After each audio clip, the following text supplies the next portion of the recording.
Hello there, and welcome to yet another episode of How Will I Offend the Internet Today? I'm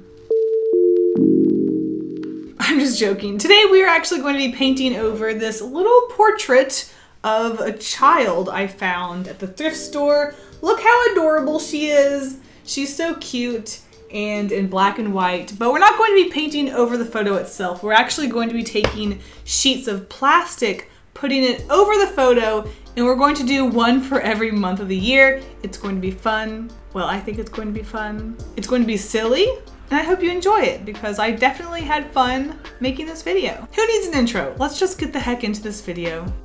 So here she is. Here is our little girl that we are going to be painting over. Isn't she cute? I wonder how old this photo is. I'll never know because there's not a date on it. Now, before we get started, I do have to remove the photo from the frame, and wow, did people not take framing seriously back in the day, because this puppy is secured.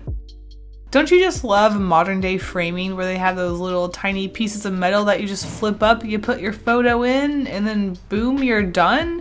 You don't put 17,000 nails into it to keep it from coming out. Why is it so secured? I do not understand. But anyway, we have our photo free and in the wild. So let's get started.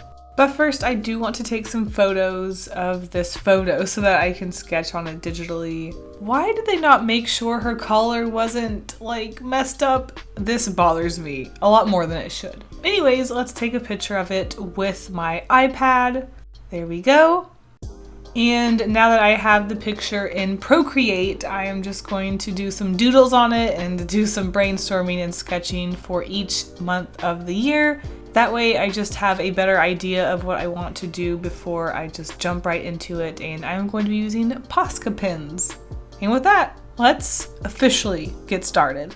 And because I am doing an illustration for every month of the year, I am going to start at the place that it makes most sense to start, January. So there's not much going on in January. As you can see with my sketch, I pretty much just jumped in and stuck with my first idea. When I think January, I think New Year's. Not much else going on. I mean, it is winter, but I don't think snowmen or literally anything else for January. I just think New Year. So why not to get her all dolled up for a New Year's party? We give her a party hat, a glass of champagne because obviously she is of drinking age, and glasses because for some reason people always wear some goofy glasses on New Year's. Oh, and let's not forget the confetti. So this is obviously a very party ready drawing. Am I gonna call these drawings? It's a photo goof. I have no idea what to call this. Overlay?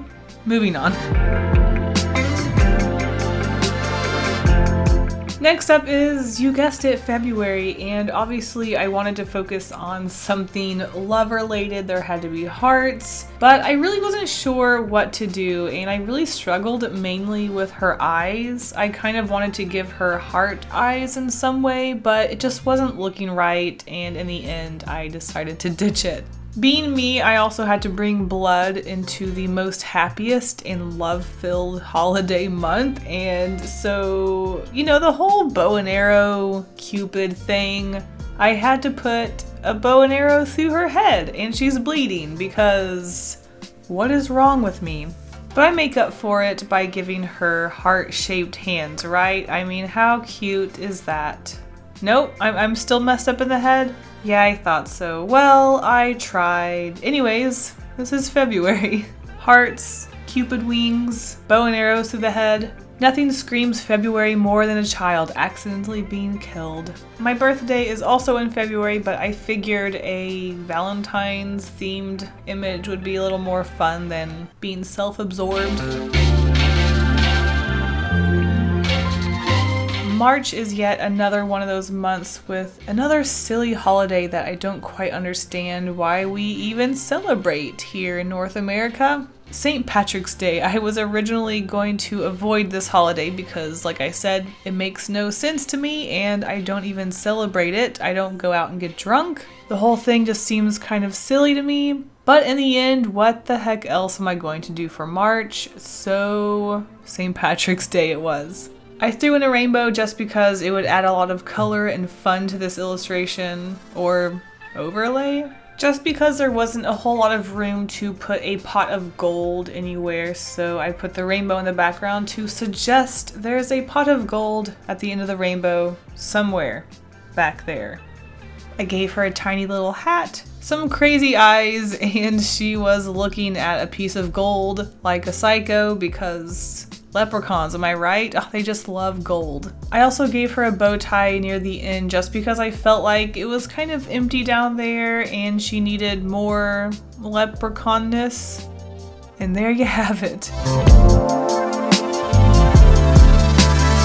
Continuing on with April, I am doing the classic phrases. April showers bring May flowers, so I wanted to do a rainy illustration, so I gave the girl an umbrella and a little froggy friend on her shoulder because why the heck not? That little froggy friend is super adorable and it really adds some more color to this illustration because it is just an umbrella and some rain. When I was coloring the umbrella, I actually decided to use my brush and make a proper gradient between that darker maroon color and the red color. I figured it would help the umbrella give a more rounded look to it, and although I wasn't going into these doodles looking for realism or details, I was just looking for goofy, silly fun with art, I think the umbrella just needed that extra little gradient push. Posca pens are really good for a nice flat look, and I think for this silly graffiti art style, it really worked. In the future, I would love a bigger portrait with multiple people in color, so I would definitely put more detail into that one if I found one.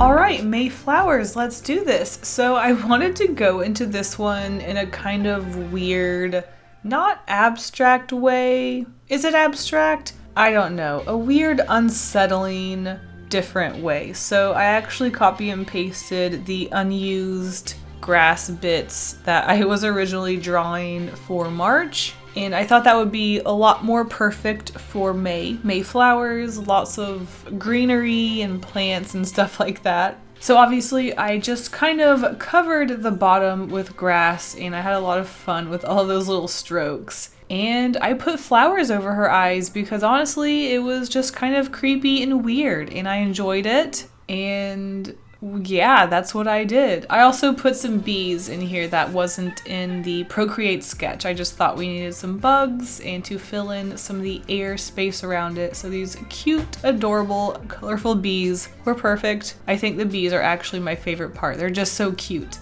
Now, just imagine bees crawling onto your eyeballs and pollinating them. Is this creepy? Let's move on to the next one. June is the start of summer, but I don't necessarily think of the beach or summertime when I think of June. That's normally more of a July or August thing, but I had other plans for those months, so it looks like June was going to be our summer month.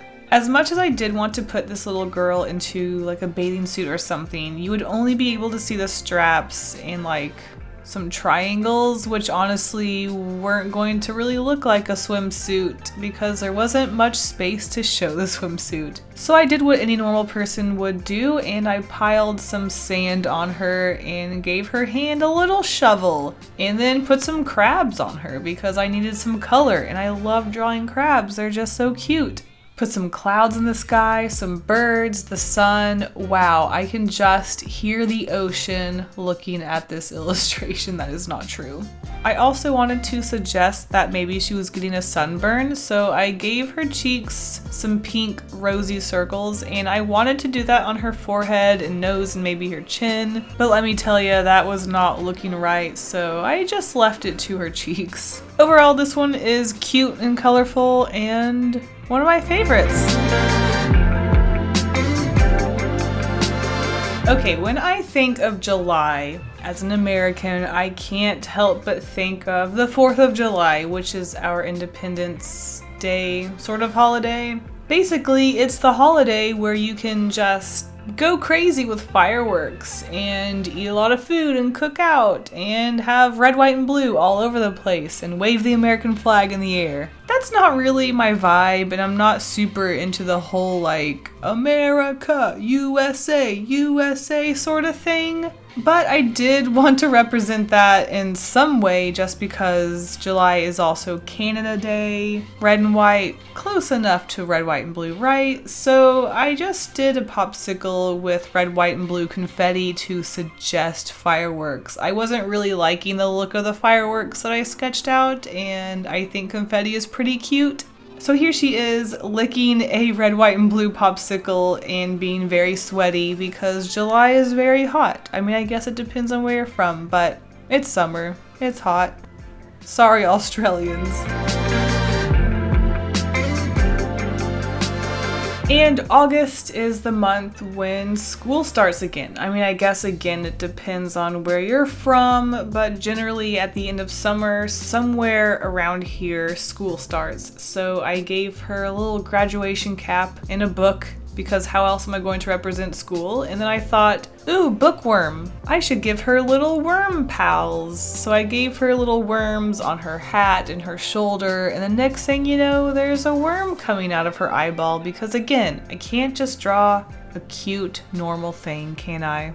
At first the worms were green and that was nice and colorful, but then I thought it was a little too colorful, so I decided to make them this sort of pale reddish pink color instead of a bright green. I feel like I don't have much of an opinion about that. I feel like I could have went either way, but I do think that the red worms, they're just a little more chill and more worm-like and less inchworm-like. Either way, I think that the fact that I gave her a worm coming out of her eyeball made me like this illustration a lot more than I would have otherwise.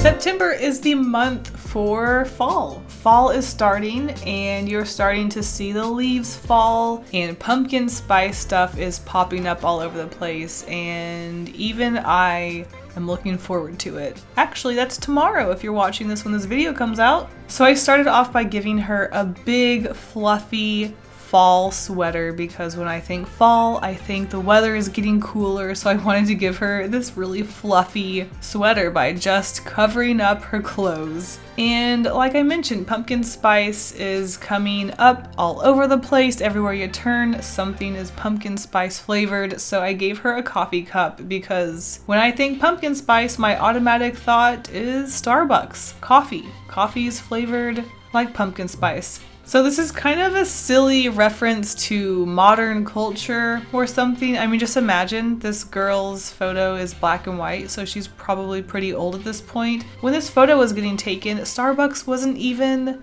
a thought by someone, was it? I have no idea what I'm talking about. Moving on to the next one.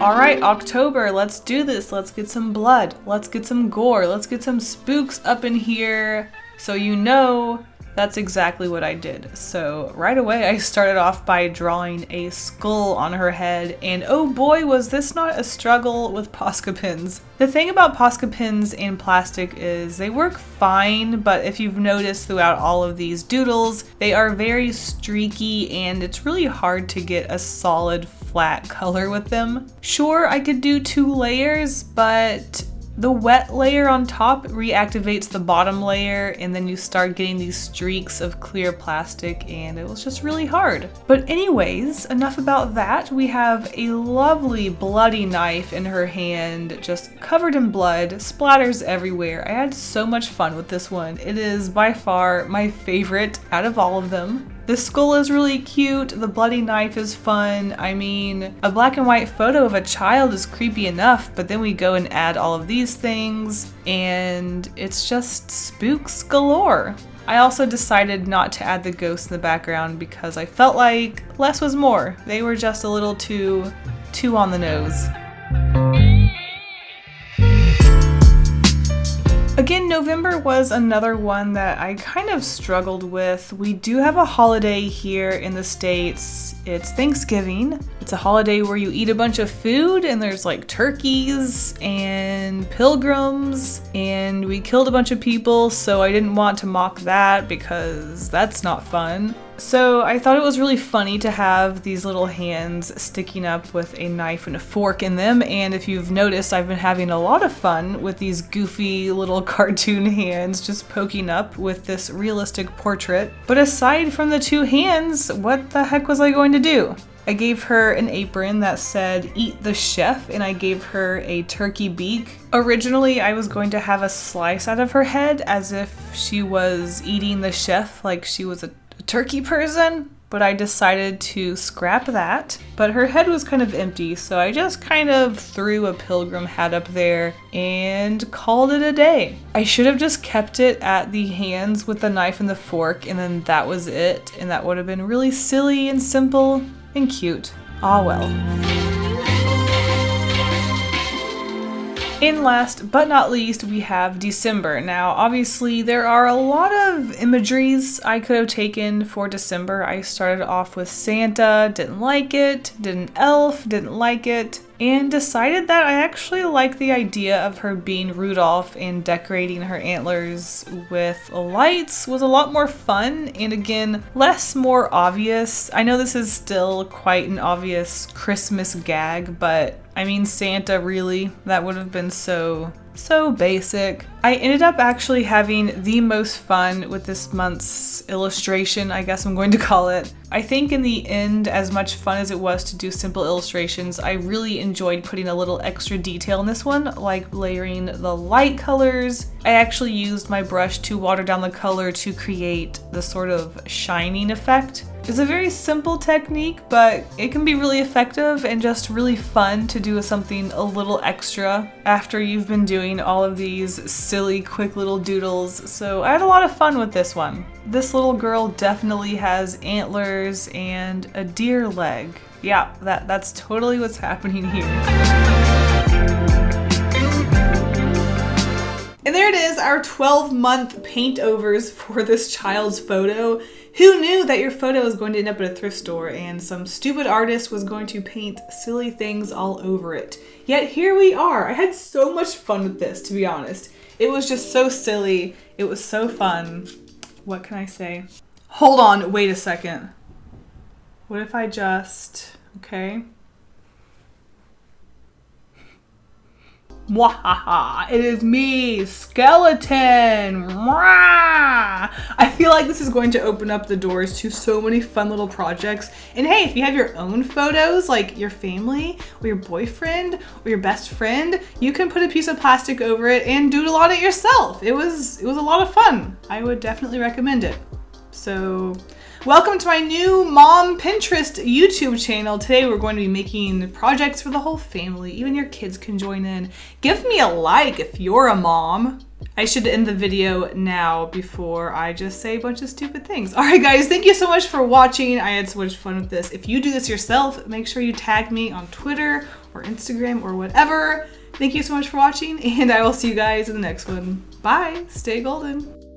And now a huge thank you to my wonderful patrons for all of their support. You guys are the best. If you want to be in the credits at the end of my videos, see secret sketches, coloring pages, early access, and more, check out my Patreon by clicking a link in the description. Thank you guys all so much for the support. Bye!